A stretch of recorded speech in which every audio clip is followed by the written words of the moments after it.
Parents వదిలేసి ఎక్కడో దూరంగా వచ్చి ఉంటూ చదువుకుంటూనే ఉన్నాము. 4 సంవత్సరాల నుంచి ఒక్క ఉద్యోగము లేదు. పోయిన మా వయసు తిరిగి వస్తుందా? అసలు ఎందుకు ఇలా చేస్తున్నారో అర్థం కావడం లేదు. ఏవేవో పథకాలు అంటారు, డబ్బులు పనిచేస్తే సరిపోతుందా? దేశం బాగుపడుతుందా? రాష్ట్రం బాగుపడుతుందా? అసలు ఎలక్షన్ల టైం అన్నా వస్తుంది కదా.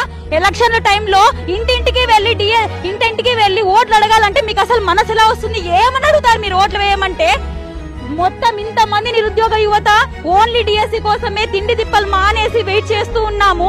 ఇలాంటి పరిస్థితుల్లో మేము ఫ్యూచర్ లో బాగు పెట్టాల్సిన ఒక పిల్లలని మేమే రోడ్ ఎక్కాల్సి వస్తుంది. మా బాధ ఎవరికి చెప్పుకోవాలి? అసలు వెంటనే మీరు 117 జీవో రద్దు చేస్తే ఎస్జిటి పోస్టులు చాలా ఉంటాయి. ఆ ఎస్జిటి పోస్టులు ఖచ్చితంగా మాకు, మా జిల్లాకు ఖచ్చితంగా రావాల్సింది. 4 ఎస్జిటి ఉద్యోగాలు అంటే ఎవరి కోసం రాయాలి? ఎందుకోసం రాయాలి? రేపు పొద్దున మా టీచర్స్ కానీ, మా పేరెంట్స్ కానీ, సమాజం కానీ అడిగే క్వశ్చన్లకు ఎవరు బాధ్యత వహిస్తారు?